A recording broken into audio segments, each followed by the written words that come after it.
Hi, everybody, and welcome to another exciting edition of Words, Images, and Worlds. Delighted on this episode to be talking with comics creator Dietrich O. Smith. Dietrich, welcome to the podcast. Thank you for joining me. Thank you for having me. My pleasure. My pleasure. I'll mention a couple of titles here at the beginning, and then we can talk about any that you want to emphasize, as well as what you're currently thinking about creatively. So I'll mention one of my favorites, which is Nightman and Gambit, a crossover series of about four books from the 90s. I'll also Yeah, mention decades ago. Wow. it seems like yesterday, though. It seems like yesterday to me. Um, Outsiders, the Outsiders from DC, of course, being a wonderful series, as well as Chapel, and I believe you did some Battlestar Galactica as well. Yeah, yeah. Mhm. The Death of Apollo. Yes. Yeah, yeah. So lots of wonderful titles out there. And we'll circle back around to those and mention any of your favorites. But what about the world of comics sort of captured you and pulled you in? Well, I guess even as an infant, I was always drawing. My grandparents, great grandparents would always read the Sunday strips to me. So, Peanuts, Snoopy, such of that. Hmm. Watching Hmm. the Super Friends, every kid's Saturday morning was, filled with Captain Caveman, Super Friends, all of those shows, Rickety Rocket, all those cartoons. But I think I really got into comics when we were stationed. I'm an Army brat. When we were stationed over in Okinawa, Japan, and I read this book called The Teen Titans by George Perez. Love that I, one. I, Yeah. yeah, I got hooked when I saw that. Yeah. Yeah, It when was, I saw that Robin had became his own, young man, and sort of branched into a Nightwing, and Cyborg was introduced. Yeah, so I think that's when it really took a hold of me. Then, yeah. Yeah. same. What was it, the when the Beyonder was introduced? Yeah, Hmm. yeah, the Black Spider-Man suit. Yeah, all those. Yeah, yeah. Oh, the I Secret Wars. Yeah. Yeah. Yeah, all the Secret Wars. Yeah, I thought the Beyonder was the coolest character because he was, pretty much unstoppable, but just went around the world lackadaisical, not really caring. Hmm. Hmm. But that vintage Nightwing suit that was designed for Teen Titans, I like the new costumes, I like the new Yeah, looks, but the's something about that vintage with sort of like the yeah, gold band around him, you know? yeah, yeah. With the '70s collar. Yeah. Yeah, Oh yes. Yeah, absolutely. Absolutely. Got to yeah, have the 70s collar. Yeah. yeah. Um, so from there, from sort of reading and checking out Teen Titans, what was the path like for you into the world of sort of the professional side of things? Were there mentors along the way, particularly kind people? Well, I ended up attending Auburn University, and I caught myself. I was studying for mechanical engineering, and I Hmm. caught myself in one of the classes. You know how they give you a blank paper to do the equations on as you're, filling out the exam? I Hmm. caught myself drawing cable on that instead of doing the program. And this was like a major exam, and I'm like, this is not what I'm supposed to be doing. I don't, that was my true calling. So I ended up, I think that was my last semester before the summer ended. And I took my summer job and I saved up. My parents thought I was, trying to save up, back to college. I was saving up to move to California to try to Hmm. break into the comic industry. So, yeah, that took place. And I got lucky and met a few artists, met Dan Fraga, Murat Michaels, and they kind of helped me get in with Rob Liefeld and become an intern with Extreme Studios. So that was way back in '95. So yeah, Hmm. Hmm. so, yeah, I've held strong since then. So fortunately, Yeah, absolutely, absolutely. So I mentioned some of my favorite titles, but I'm always aware that the things that might be some of my favorites might be on your list as being some of the most positive experiences, or there might be other books that rise to the top. So curious about the titles or characters that you've worked on that have been the most positive of the career so far. wow, that's when I get asked this question, it's always tough for me to pinpoint because every job I find joy in. I don't think I've worked on any Mhm, assignment where I didn't, have a good relationship with the writer, the colorist, the inker, the letterer, mhm, mhm, just a great team. The editors, of course. But I guess to narrow it down, um, I did have a nice run on Battlestar Galactica. I did mhm, enjoy mhm, that with Dan Abnett, and that was some of my first work for Dynamite. But then working further with Dynamite, um, Elliot Serrano on Army of Darkness, I enjoyed that. David F. Walker, of course, working on mhm, Shaft because Shaft was a character that I knew as a child.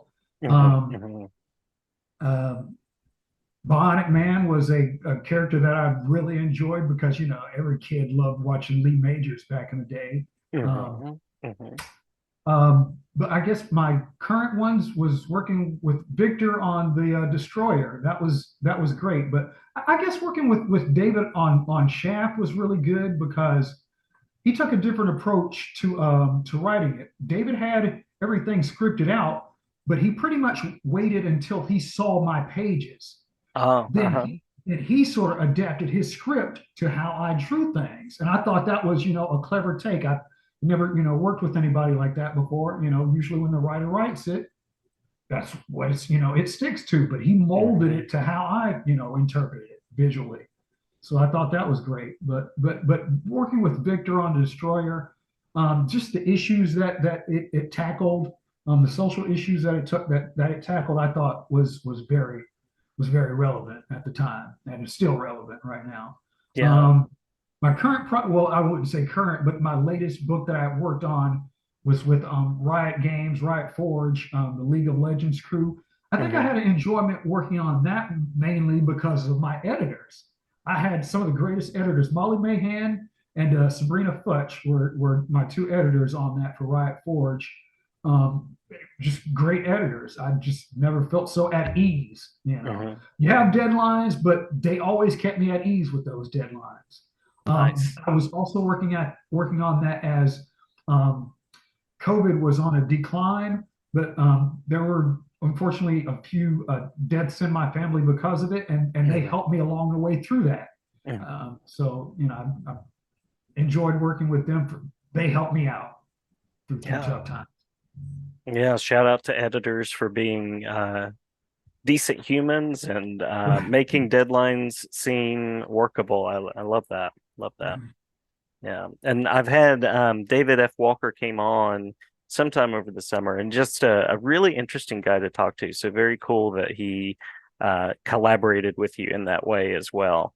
Yeah, and even working with him and Sanford Green, a good friend of mine as well, on their Bitterroot Red Summer special. Hmm. They gave me pretty much time as I needed. They didn't stress on, hey, we need this done, but hey, Yeah.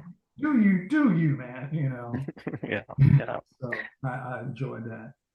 And you mentioned taking on social issues, and I love when a book is entertaining, visually appealing, but also has kind of that depth to it, like Bitterroot has. And yep, Right.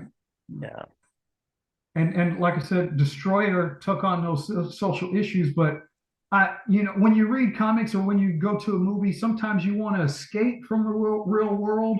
hmm, But Victor did it in a way to sort of like sneakily remind you of these issues. hmm, It's not hmm. like he was taking you to the NBC after school Sunday special where they're beating you over the head with the issues. Right, Victor, right, he melded the comic and the issues together, perfectly. I yeah. molded the perfectly. Yeah, yeah. Also very cool. I'm just hearing about what you're saying about being called to comics. And certainly if you're drawing cable while you're in an exam, if you're saying I find joy in all the projects that I work on, those are absolutely markers along the way. Yeah. Like I said, I don't know. I often get congratulated when I'm around town in my small little town. We're proud of you. We're proud of you. And I'm like, hey, this is the only thing I know how to do now. You know? I'm too old now to learn anything different. So I've got to stay at my craft.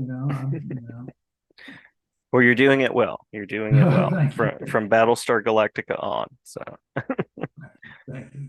yeah. So curious about, you mentioned Destroyer, curious about what's coming up, what's currently in the works that you can talk about, any collaborations or also upcoming appearances, things like that, where people can sort of visit or follow along. Well, my last convention was Dragon Con. I had a blast at it. Mhm. So that was pretty much my last convention for the year. I usually try to stick to about 5 or 6 conventions a year. I can't go over that many. That's a good bit of travel all on its own. Yeah. Yeah. So no more conventions for the year. I think my next convention will be MegaCon in Orlando, but that's not until February. But what Hmm. I'm working on currently, I can't reveal the title or anything, but I'm working with 3 other artists. We're doing sort of a joint collaboration. Murat Michaels, Ryan Kincaid, and Sajjad Saha we are doing a book all together. Um, I just can't really speak on I understand. I it. understand. I always try to keep in mind that there are usually wraps on things like that, but very cool that you'll be collaborating with sort of a cadre of artists like that. Right. Sort of a collection of stories, sort of like it's not really an anthology because each story connects to each other. So Mhm, mhm. Are you a person who likes to post what you're working on to Instagram or spaces like that? Any I online do. ones? I'll buzz these guys and say, hey, can I, throw in a few shots because I'm on the last bit of inking it right now. They're Mhm. done with their pages. They already have theirs colored up. I'm the last man, to finish up. So I'm going to ask them, hey, can I post a few things, to get people, interest, So look forward to seeing a few Instagram, Facebook posts. Yeah. Very cool, very cool. And I'm glad to share this as well. And um, thank you for coming on and talking with me. Did we miss anything in the talk through that you want to make sure to mention? Um, no. Geez, I'm trying to think. No, I don't believe so. I did enjoy our conversation. I always love to hop on podcast or interviews at any point in time. Well, I appreciate that. I appreciate the way you bring characters and stories to life, and looking forward to more to come. Well, thank you.